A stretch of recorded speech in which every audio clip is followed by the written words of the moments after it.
देखो, सबसे पहली बात हमारी कमजोरी क्या है? हम परेशान हो जाते हैं। संसार में देखो तो परेशान, परमार्थ की तरफ देखो तो हम परेशान हो, ये हमारा आदत स्वभाव बन गया परेशान होना। थोड़ा-सा धैर्यवान बनो, गंभीर बनो। कोई इस भारी से भारी विपत्ति में परेशानी स्वीकार करके विपत्ति से थोड़ी निकला जाता है। सुलझो, ठीक है, ये विपत्ति आई, ये समस्या आई, इसका समाधान होगा। ऐसा थोड़ी कि हमें नष्ट कर देगी। अगर अभी हमारी बड़ी हानि हो जाती है, हम कल इससे बड़ा लाभ प्राप्त कर सकते हैं। हमको एकदम बिल्कुल गंभीर रहना है, इतने कमजोर नहीं बन जाना। अब वो गए तो क्या होगा? अब वो वस्तु गई तो क्या, पद गया तो क्या होगा? प्रयास किया था, ये पद मिला था, इससे बड़ा पद प्राप्त करूंगा, मैं इससे बड़ा महान बनूंगा। ठीक है, एक बार गिर गया, गलती हो गई, दंड भोगूंगा, फिर इससे ज्यादा संयम में रहूंगा। बिल्कुल, मतलब एकदम फ्रेश दिमाग रखना चाहिए। और अपने लोग क्या है, जरा सी बात में एकदम पछड़ा कर लेते हैं, एकदम कमजोर हो जाते हैं। ये बिल्कुल ठीक नहीं है। हम जीवन भर की यात्रा की बात कह रहे हैं, भारी से भारी कष्ट में भी मुस्कुराना, तो हमें बल मिला है, हमें भगवान की कृपा का दर्शन हुआ है, हमें उनका दुलार दिखाई दिया है। अगर ऐसे तो भाग जाते हैं, फिर परमार्थ में थोड़ी चलना होता है। आज जो आप सुन करके लाभ लेने की चेष्टा कर रहे हो ना, ये केवल प्रवचन नहीं है, ये जीवन है। अगर ये जिए ना होते ना, तो ये इसका प्रभाव नहीं पड़ता, फिर वाणी का प्रभाव नहीं पड़ता। हम इसीलिए कहते हैं, जैसे आप लोग एकदम परेशान हो जाते हैं, तो बोलो क्या हमसे ज्यादा परेशानी होगी? दोनों किडनी खराब, दवाई लाने के लिए पैसे नहीं, पानी रखा है, हम उठ के पी नहीं सकते, भीषण शरीर में कष्ट, भीषण बुखार, क्योंकि किडनी फेल, जरा में बुखार, खाने को क्या, रोटी मांग के लाओ। अगर वहां सब्जी मिलती तो लाल मिर्च ऐसी पड़ के मिलती थी कि पा नहीं सकते थे। आप सोचो, पानी लाना है तो मुझे लाना है, पीना है तो मुझे पीना है। अगर मैं हारता तो कहां पहुंच जाता, क्या स्थिति होती? नहीं, मरना है, और कदम पीछे। कोई दिन ऐसा नहीं जिस दिन सेवा ना की हो, जिस दिन सेवा ना गए हो। गुरु जी की सेवा में जाना है, पहले अपने को स्वस्थ साबित करना है। नहीं, वो सेवा ही नहीं लेंगे, तुम बीमार हो, तुम कष्ट में, वैसे उनकी दृष्टि परेशान होगी। सेवा की, आके लेट गए, फिर हिम्मत की, अपनी श्री जी की सेवा की, मधुकरी नहीं गए, 3-3, 4-4 दिन भोजन नहीं गए, पर सेवा नहीं छोड़ा, दिनचर्या नहीं छोड़ी। और उसका प्रधान कारण संयम, ब्रह्मचर्य, भगवत आश्रय, नाम जप, कभी हारने नहीं दिया।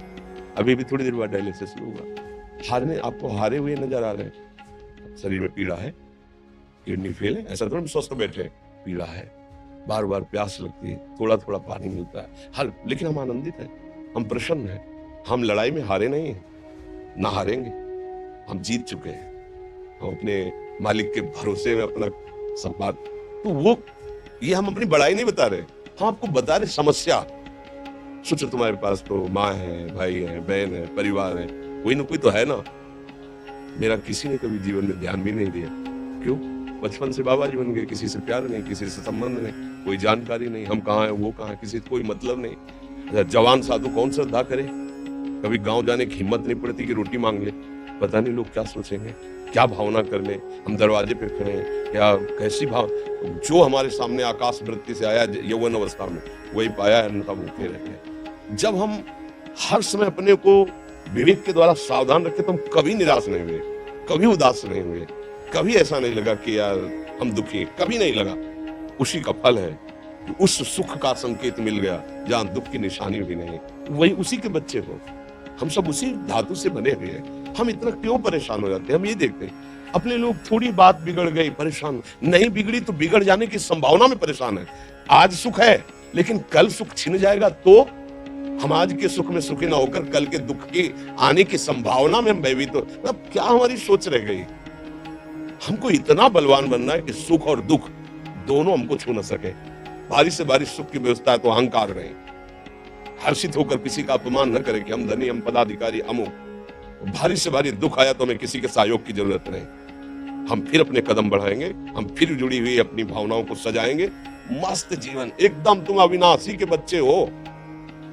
शेर का बच्चा भेड़ों के बीच में फंसकर म्यों म्यों बोल रहा है, बस अगर दहाड़ना सीख जाए तो कोई भी उसे परास्त नहीं कर सकता।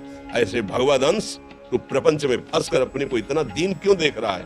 तू ऐसा है कि भगवान के दिव्यास्त्र में भी ताकत नहीं तेरे को मार सके। तू अविनाशी का अविनाशी बच्चा है, विनाशी भोगों को, विनाशी शरीर को मैं मान के इतना भयभीत, इतना दुख, ठीक नहीं। ये सबके लिए, केवल एक के लिए नहीं। आप समझो, आप लोग सोचते हैं हम गृहस्थ होकर भला ऐसी स्थिति कैसे? जनक जी सुखदेव जी के गुरु हैं, और राजा हैं, महल है, रानियां हैं, नौकर है, चाकर, क्या सुखदेव जी जिनके शरीर में लंगोटी भी नहीं है, दिगंबर, परमहंस, परमहंस के गुरु हैं जनक जी जो राजा हैं। समझो आप ऐसा ना सोचे कि हम नौकरी कर रहे हैं, हम संसार में, हम गृहस्थ हैं, हम आध्यात्मिक की ऊंचाई पर नहीं चढ़ सकते। नहीं, आप एक सरकारी नौकरी या आप किसानी या व्यापार करते हुए आप एक अध्यात्म की ऊंचाई में चढ़ सकते हैं। और अध्यात्म ही है जो तुम्हें इस माया के दुख सुख से ऊपर उठा सकता है। दूसरा, चाहे जितनी संपत्ति आ जाए, आप सुखी नहीं हो सकते। सब देख लो, आंख खोल के देख लो, अध्यात्म ही है जो तुम्हें हर कष्ट सहकर मुस्कुराकर जीने का रास्ता बता देगा कि आप आनंदित हो जाओगे। कुछ नहीं बिगड़ा, अध्यात्म है तो कुछ नहीं बिगड़ा, अध्यात्म नहीं है तो कुछ नहीं बना, कुछ हाथ नहीं लगने वाला।